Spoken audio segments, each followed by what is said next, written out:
So you feel like you're good at everything, but you don't have anything mastered, and that's messing with your confidence. You don't know kind of your career trajectory. You just kind of feel like you're floating and you have a little bit of success. What do? I'm gonna talk about it in this video. Now, we've all heard the quote, jack of all trades and master of none, but that's not the entire quote. It's jack of all trades, master of none, but oftentimes better than a master of one. Now, does that mean that being a jack of all trades is better all the time of being a master of one? No, but what it does mean is being a jack of all trades is good, so you can figure out areas that you want to master. For me, if you all know me, if you all see me, I feel like I'm a jack of all trades, right? I like fitness, I like, tech, I have some entrepreneurship things going on, and I like content, right? But what I really love and what I really want to master is this content thing. And so I have to put in more effort and attention and time into this content. And the struggle is, especially if you're multifaceted, multi-talented, and you have a lot of things that you really enjoy doing, is there's only a certain amount of time in the day. So when you're trying to be better than average at something that you really enjoy, you're trying to be great, is you have to really look at the time that you can invest in those things. For me, I have to invest more time in content. I have to invest a little bit more money in content. Those are things that I have to do. I have to show up more for this. And so I can't sit back and say, oh, you know what?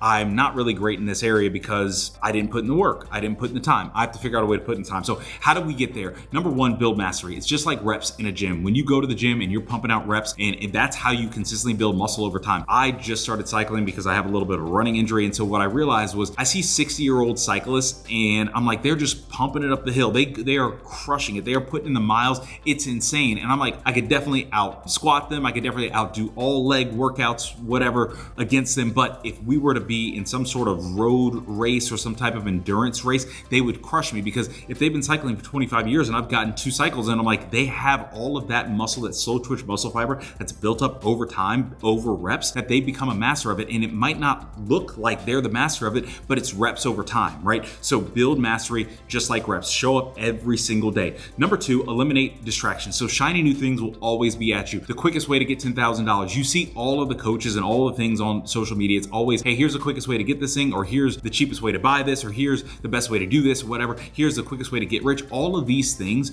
are shiny new things to throw at you, and you get distracted of your purpose. That's happened to me before, right? So what you want to do is whatever you want to be great at, make sure you're true to you, right? And so when you do that, you eliminate distractions, because you eliminate the shiny things, because shiny things don't seem as shiny. It actually seems dull, because you can't distract me with something that I genuinely don't want. You can distract me for something that I superficially, once you identify what you truly want, those superficial distractions, they're not there. So you want to eliminate distractions on a consistent basis, and that's just tuning out the noise, right? For me, it's something where I'm like, I love fitness, I love, YouTube, I love my entrepreneurship ventures, I love working in tech, right? But when it comes to content, that's where I really want to go. And also when it comes to content, that's where I can be the most distracted, because I can look at, oh, well, they're doing reaction videos over here. Oh, they're having their approach over here. Oh, their set is like that over here. Oh, and I'm like, can point to all these different things that I'm like, at the end of the day, it's not me. I'm someone who shows up. I kind of like barbershop talk. I like to talk about relationships, fitness, and career, entrepreneurship, and I just want to talk shop, right? And so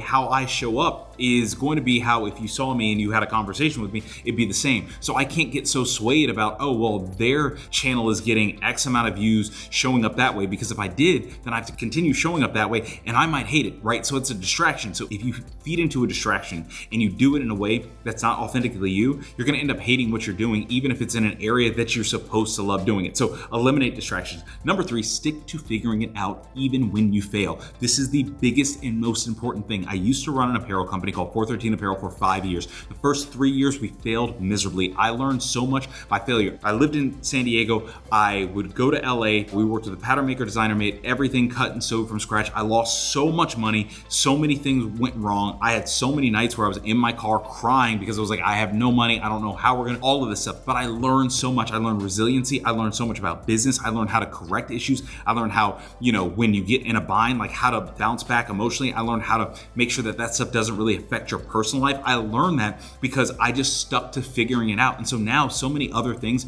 have happened. I've had different jobs. I've had different entrepreneurship ventures. I'm now trying to grow, another YouTube channel. Some things where I'm like, oh, this doesn't even affect me from an emotional level, because over the past, years of my life, when there's something that I've wanted, I've just stuck to figuring it out. And that's where my passion was. And that's where I was like, oh, I learned so much. I learned what I wanted for my future. I learned what I didn't want for my future, but I stuck to figuring it out. I didn't just hit something, a hard point and say, you know what? hands up, I can't do this anymore. This is too tough, right? So whatever you're in, make sure that you stick to figuring it out, because failure isn't final. If you have this mentality that failure is final, you're gonna hit a roadblock and you're gonna say, oh, it's not for me. Oh, I'm not good enough. Oh, I can't do this. And you're gonna have all of these negative opinions and thoughts about yourself that just aren't true. Failure isn't final. Failure is there to teach you. Failure is there to show you, hey, this is an area that you can be in, that you can mature in, that is going to make you great if you get past it. We love all these stories about all these great people who've done all these great things, about their humble beginnings, how they failed and blah, blah, blah, and how Michael Jordan didn't make his high school team, became the greatest.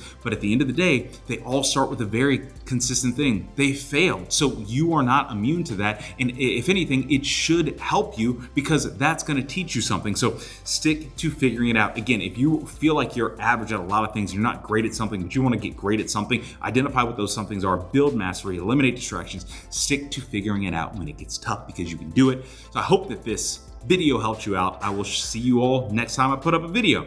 Peace.